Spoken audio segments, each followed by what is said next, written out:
So, school memos මතකද? මතකයි ඉතින් මමත් අහන්නම්කෝ ආගේ. ඉතින් මම ඉගෙන ගත්තේ ශාන්ත පීතර. ඒ කියන්නේ සෙන්ට් පීටර්ස් කොලෙජ් බම්බලපිටිය එකේ. මම අයියේ ඉස්කෝල 3ක ඉගෙන ගත්තා. හරිද? මට මෙමරිස් වැඩි. කොහොම හරි මුලින්ම රේවත රාජකීය විද්‍යාලය, මහරගම මධ්‍යම මහාවිද්‍යාලය, කොළඹ ලුම්බිනි විද්‍යාලය.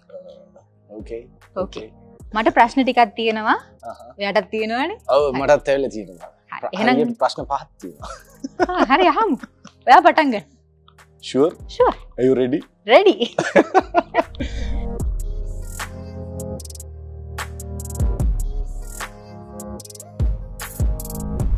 ස්කූල් එකේ යාළුවෝ අතරේ ඔයා ප්‍රසිද්ධම මොනවාද? ස්කූල් එකේ යාළුවෝ අතර ප්‍රසිද්ධම. මෙහෙමයි මම තමයි ගොඩක් වෙලාවට මේ අහිංසක යාළුවන්ව මේ ටිකක් දරුණු ගණයේ චරිත බවට පත් කරන එක කියන්නේ. හරියට. හරිද? හරියට. අන්න ඇත්තම කිව්වා. ඒත් ඉතින් ගොඩක් වෙලාවට මේ සිංහල ටැමිල් ට්‍රාන්ස්ලේටර් විදිහට මාව තමයි යාලා යොදාගන්නේ. ඕ ඒ කාලේ ඉඳන්ම ඒ කාලේ ඉඳන්. කියනවා නේද ඒකට හොඳ නමක් කියනවා අර මොකද කියන්නේ? මොකක්ද කියන්නේ? එන්න ටක් ගාලා එපා. එපා කියන්න ඕනේ. හරි මං අහන්නම් ප්‍රශ්නේ. ස්කූල් කාලෙත් ක්‍රිකට් කෙනෙක්ද? ඇත්තටම ක්‍රිකට් සෙල්ලම් කරන්න මාර ආසාවක් තිබ්බා. ඒ වුණාට මගේ සිටුේෂන් එක ඒ කාලේ ගොඩක් බරපතලයි. ඒ කියන්නේ ෆයිනෑන්ෂියල් පැත්තේ ගොඩක් බරපතලයි. ඒක නිසා බෝලිං හොඳයි කියලා ඒ කාලෙම මට කියලා තිබ්බා. ඒත් මට ඒක ක්‍රිකට් චූස් කරන්න බැරුව අනිත් හැම ස්පෝර්ට් එකක්ම කරලා තියෙනවා. වව්. ක්‍රිකට් විතරයි මට කරන්න බැරි වුණේ ඉස්කෝලේ. කමන්නේ දැන් ඔයා දෙවෙනිම ක්‍රිකට් ගහනවනේ ඒකට හරියන්නේ. අනිවාර්යයෙන්. රයිට් ඊළඟ ප්‍රශ්නේ මම යාළුවෝ එක්ක එකතු වෙලා කරපු ජොලිම ප්‍රෑන්ක් එක මොකද්ද? යාළුවොත් එක්ක එකතු වෙලා කරපු ප්‍රෑන්ක් එක. ප්‍රෑන්ක් එක. සුපිරිම එක කියන්න ඕනේ. නිකන් මේ බොරු ඒවා කියන්න එපා. දැක්කිනු ප්‍රෑන්ක් එකක්. ආයෙ මතක හිටින්නේ වගේ දුන්න එක. ඔව්. මම ඉස්කෝලේ කාලේ ඉද්දි මගේ යාළුවෙක් හිටියා ජයනි කියලා. කොහොම හරි අපි 7 දෙනෙක් ඉන්නවා. ගර්ල්ස් ළම 7 දෙනෙක්. අපි 7 කල්ලිය කියලා කියන්නේ. ප්‍රෑන්ක් එක කියලා කියන්නේ කොහොම හරි ඒ ඉස්කෝලෙන් මම A level වලට එනවා ලුම්බිනියට. ලුම්බිනියට ආවට පස්සේ මගේ යාළුවෙක් හිටියා අසිත කියලා. ඒ කොල්ලා තමයි පන්තියේ නසරානිම කොල්ලා. හරිද? නෑ මම නසරානි තමයි. ඒ වුණාට ඒ කොල්ලා ගොඩක් නසරානි. කොහොම හරි අපේ ඒ වුණාටයි මම ඉගෙන ගත්තා. දුර කියන්න ඕනේ නෑනේ. හරිද? මං ආයේ පන්තියේ පළවෙනිය දෙවෙනිය එන තරම් ඉගෙන ගත්තා. අපේ ඉස්කෝලෙන් මට ප්‍රිෆෙක්ට් වෙනවා දැව්වා. මං කිව්වා මට බෑ එච්චර වගකීම් ගන්න පුළුවන් චරිතයක් නෙවෙයි. ඊට පස්සේ ඇහුවා හරි ඔයා කාවද රෙකමන්ඩ් කරන්න කියලා. මම අර නසරානිම කොල්ලව රෙකමන්ඩ් කරා. පව් කොල්ලා. හරිද? කොහොම හරි ඌ දන්නෙත් නෑ. ඊට පස්සේ ඌට ඇප්ලිකේෂන් එක දුන්නා අපිම පුදවලා දැම්මා. ඊට පස්සේ ඌ ප්‍රිෆෙක්ට් කෙනෙක්. හරිද? ඉතින් ඒක ප්‍රෑන්ක් එකක් නෙමෙයි. ඇත්තම උගේ ජීවිතේ එතනින් වෙනස් වුණා. හැබැයි අවාසනාවකට ආයෙ මාස 6කින් පස්සේ එයාගේ බැජ් එක ගැලෙව්වා. මොකද මම දුන්නෙත් නසරානිම කොල්ලෙක්ටනේ. ඉතින් ඒක ඒ ප්‍රෑන්ක් එක මම කරේ ගුරුවරයෙක්ට මිසක යාළුවෙක්ට නෙමෙයි. ඒකයි. ඕකේ. හරි මං අහන්න නේද ඊළඟ ප්‍රශ්නේ. කවදා හරි දවසක නොකරපු වැරද්දකට පනිෂ් වෙලා තියෙනවද ඉස්කෝලේ? එකක්ද දෙකක්ද? එකක්ද දෙකක්ද? එන්නේ. ඒ කියන්නේ අපි ඉස්කෝලේ අර පුරුද්දක් තියෙනවා දැන් අපි මොනාර එකක් කරා නම් ඒකට අපි වැරදිකාරයා නොවුනත් අපේ යාළුවන්ව අර අතරින් නැති සීන් එකක් තියෙනවා කොල්ල සෙට් එකේ තියෙන එකමුතු වුණා ඒක නිසා අන්න ඒ වගේ තව එකෙක් කරපු වැරද්දට අපි තුත් එක්ක අර පොඩ්ඩක් කරේ ටීචර්ට මොකක් කර කිව්වනම් නෑ මිස් එයා ගැව්වේ නෑ කියන අඹත් වරෙන් එළියට ඒ වගේ ගොඩක් දේවල් වලට ඇත්තටම මේ පනිෂ්මන්ට් එක ලැබිලා තියෙනවා නේද? මටත් ඕකම වෙලා තියෙනවා මම 6 වසරේදී ගණන් පාඩම හරිද මං ගණන් පොත අරගෙන ආවේ. මගේ හොඳම යාළුවා ගෙත්මා. එතකොට ඒ කෙල්ල ගණන් පොත අරන් ආවේ නෑ.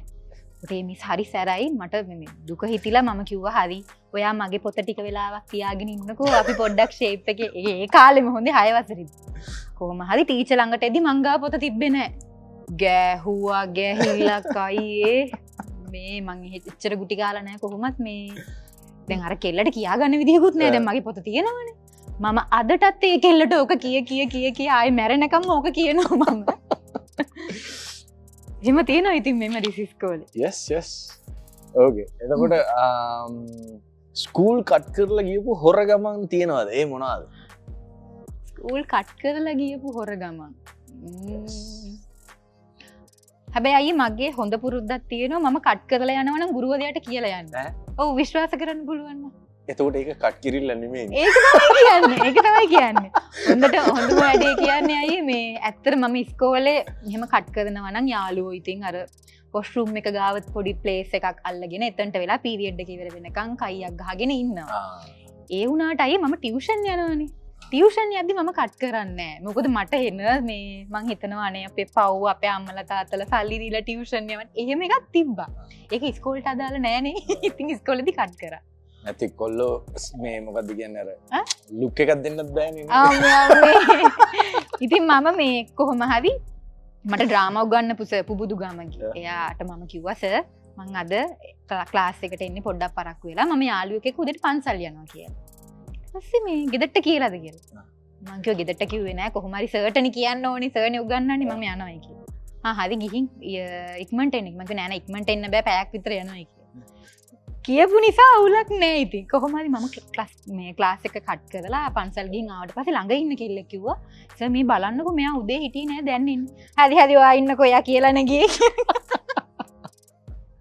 බලන්න එන්නේ එහෙමයි මේ දේවල් කට් කරන්න ඕනේ. හරි. ඊළඟ ප්‍රශ්නේ මම දහන්නේ. ඔව්නේ. ඔව් නේද? හරි.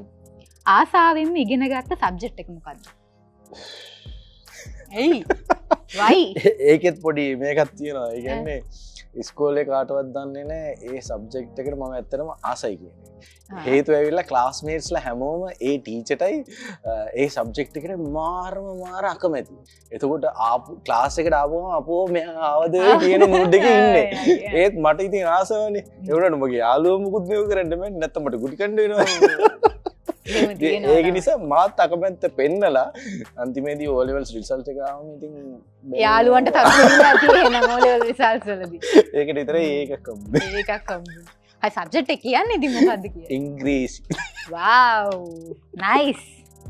මටත් ඕක ওই විදිහට මුණායි හැබැයි කියන්න ලැජ්ජයි ඒක. ඇයි ඒක මේ ඇත්තටම දැන් මේ මාධ්‍ය මේක කියන්න ඕනිද කියලාත් හිතෙනවා කමන්නේ මේ කොහොම හරි දැන් මම ටැමිල්නේ. එතකොට මම O level වල ටැමිල් කරා. ඔය සිංහල මීඩියම් එකගෙන ටැමිල් කරා. මොකද මම සිංහල මීඩියම් ඉගෙන ගත්තේ කොහොම හරි මට බුද්ධ ආගමටයි සිංහල වලටයි A. ටැමිල් වලට C.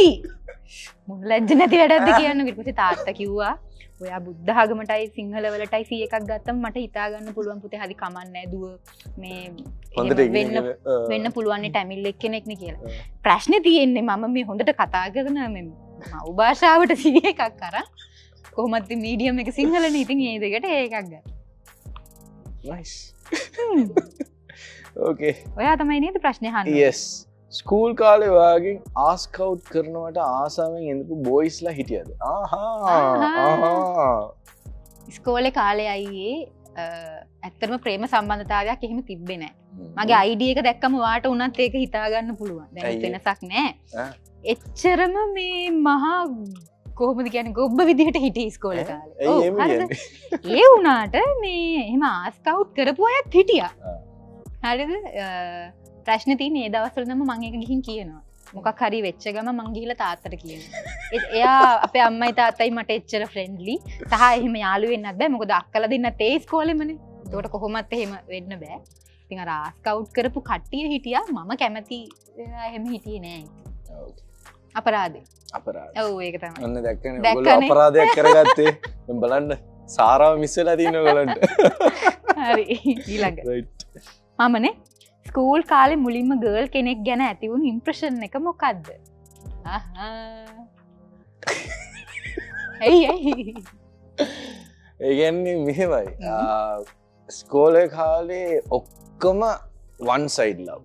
එකක්වත් අර මේ ඒ කියන්නේ මම ආදරේ ප්‍රකාශ කරලා නැහැ කියලා නැහැ. ඒ වුණාට බස් එකේකට යනවා hina වෙනවා. ඒ ඉතින් අපේ බොයි ස්කූල් එකේ කොහොමද අපේ ස්කෝලේ ගර්ල්ස්ලා නැහැ. එතකොට පාරේ යන එන එහෙම නැත්නම් ඉස්කෝලේ යන එනකොට කවුරු හරි දැක්කනම් තමයි. ඒ වගේ ඉතින් ලව් කීපයක්ම තියෙනවා. හැබැයි මගේ හිතේ විතරයි තියෙන්නේ. ඒගොල්ලන්ට දන්නේ නැහැ.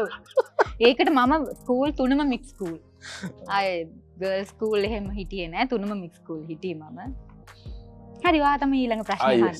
ඕකේ. මම හිතන්නේ අවසාන ප්‍රශ්නේනේ. ඔව් අන්තිම ප්‍රශ්න. ස්කූල් එකේ කැමතිම මෙමරි එක මොකද්ද? ස්කූල් එකේ කැමතිම මෙමරි එක තමයි අයියේ අපි 7 දෙනෙක් හිටියා. මං කිව්වේ ගෑන් ළමයි 7ක් හිටියා. 7 කල්ලිය කියලා කියන්නේ. ගැන්ග්ස්ටර්ස් ආව්. ආයි ඕ ලෙවල් කාලේ මේ කොහොම හරි ඉද්දි යාපනෙන් ස්කෝලේ සර් කෙනෙක් ඇවිත් හිටියා. එතකොට එයා ටැමිල් එයාට සිංහල කතා කරන්න බෑ. කොහොම හරි එයා ඇසෙම්බලි එකේ ඉඳන් මේ එයා කතා කරන එක පැහැදිලි කරන්න නැහැ කියලා අපේ පන්තියෙන් උන් ඔක්කොම කෑ ගහලා මාව ස්ටේජ් එකට නැග්ගා. ට්‍රාන්ස්ලේට් එකට. ඔව් නැග්ගුවා මට ලැජ්ජාවේ බෑ මොකද මම කිසිම දෙයක් ප්‍රිපෙයාර් වෙලත් නැහැ. ඒත් අමාරුවෙන් මම ඒක ට්‍රාන්ස්ලේට් කරා ඒ වෙලාව ට්‍රාන්ස්ලේට් කරලා උනාට පස්සේ එදා දවසේ දරුවා මම තමයි ඉස්කෝලේ. ඒක හරි ලස්සන මෙමරි එකක් ඉතින් අදටත් ඒක තියෙනවනේ ඕන තැනක. හරිද මං අහන්න. ටීචර්ස්ලා ගැන තියෙන ලස්සනම මෙමරි එක සහ අකමැතිම මෙමරි එක මොකක්ද? ලස්සනම එක සහ අකමැති එක. ලස්සනම එක ඇවිල්ලා දන්න කට්ටියට දන්නවා මම අවුරුදු 8 තාත්තා නැති වෙනවා. එතකොට ඒ කාලේ ඉඳලම ටීචර්ස්ලා ඒක දැනගෙන මාව හරි ස්ට්‍රෝං විදියට කොහොම හරි ස්කොලර්ෂිප් එක පාස් කරන්න ඒ වගේම ග්‍රේඩ් 6 7 වෙනකම් මාර සපෝට් එකක් දුන්නා. ඊට පස්සේනේ ඔය සබ්ජෙක්ට් සිලෙක්ෂන් ඊට පස්සේ O level අන්නේ වගේ පොඩ්ඩක් හයර් ස්ටඩීස් වගේ යන්නේ. ඒ කාලේදී ආපු ටීචර්ස්ලා ඔක්කොම මේ කතා මොකුත් දන්නේ නැහැ. ඒකට ප්‍රයිමරි ඒ වගේනේ ප්‍රයිමරි මොකද කියන්නේ ඒකත් මතක නැහැ.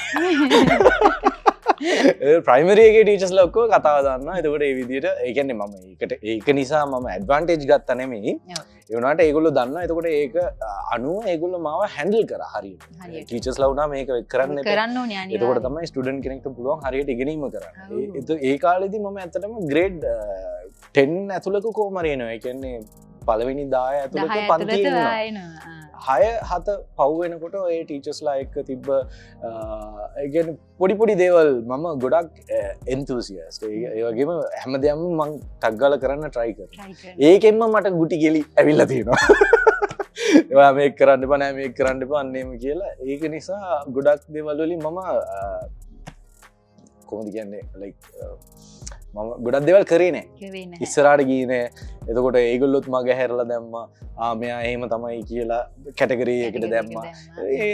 මම ඇත්තටම කලාව කියන පැත්තෙම ඉස්කෝලේදී හිටියේ නෑ කියන එක තමයි ඇත්ත.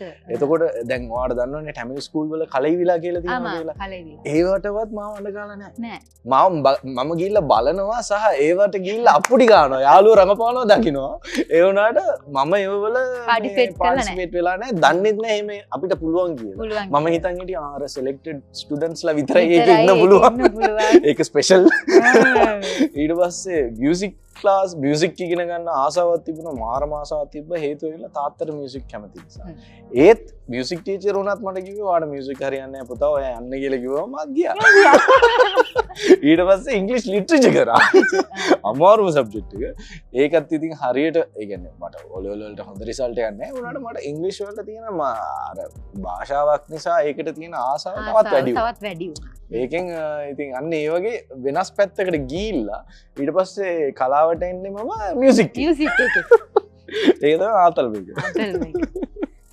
මට නම් ඉතින් කොහොමත් මම 6 වසරේ ඉඳන් A level වෙනකම් මම ඩාන්සින් කරේ. මම ඩ්‍රාමා කරන්න ගත්තේ A level වල. එතකොට මම ලුම්බිනිය ඉස්කෝලේ තෝරගන්නෙම මට මේ ඩ්‍රාමයි ඩාන්සින් එකට කරන්න ඕනේ හින්දා. එහෙම කරලා තමයි මම කියන්නේ කැම්පස් දැන් සෞන්දර්යයට ආවෙත් එහෙම. කියන්නේ මගේ කොහොමත් මගේ ජීවිතේ ඉස්කෝලේ කාලය ඇතුලේ ආර්ට් තමයි මෙයින් වෙලා තිබ්බේ. අනිත් ඔක්කොම ලොකුවට මම ගණන් ගන්නෑ ඩාන්සින් ඩ්‍රාමා ඒ සයිඩ් එක විතරයි බැලුවේ. තව එකක් මම කියන්න ඕනේ. ඇත්තටම මට හරියටම මගේ පාත් එක දැන් O level results වලින් හරියටම අරන් ගිහලා තිබ්බනම් මට අද හොඳ ලෝයර් කෙනෙක් වෙන්න තිබ්බා. ඒ chance එක මිස් කරලා ලංකාවට හොඳ ලෝයර් කෙනෙක් නැති වුණා. බලන්න අපරාධ ඉතින්